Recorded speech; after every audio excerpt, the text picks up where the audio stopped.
گناہ کرنے سے اتنا گناہ نہیں ہوتا جتنا اپنے کسی بھائی کو بے عزت اور حقیر سمجھنے سے ہوتا ہے۔ جس کی طبع لطیف ہو وہ جلدی برہم ہو جاتا ہے۔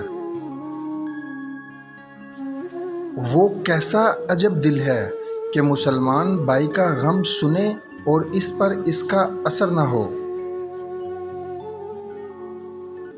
ندی، نالے اور دریا کے پانی بہنے میں شور و گل ہوتا ہے، لیکن جب سمندر میں جا کر ملتا ہے تو آواز نہیں باقی رہتی۔ اس سے سلوک کی منزلوں کو قیاس کرنا چاہیے۔ برا کہنا برا ہے، مگر برا چاہنا اس سے بھی بدتر ہے۔ اگر کسی نے تیرے ایذا کے لیے کانٹے بکھیرے ہیں تو اسے راستے سے ہٹا دے۔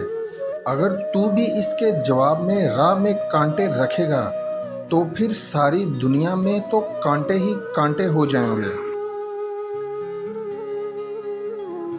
جس شخص میں یہ تین خصلتیں ہوں گی وہ اللہ تعالیٰ کا ولی ہوگا۔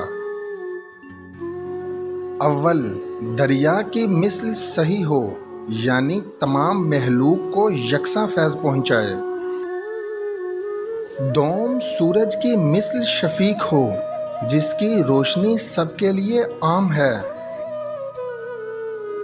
سوم، زمین کی طرح متواضع ہو، یعنی ہر کسی کے لیے یکساں تواضع رکھے۔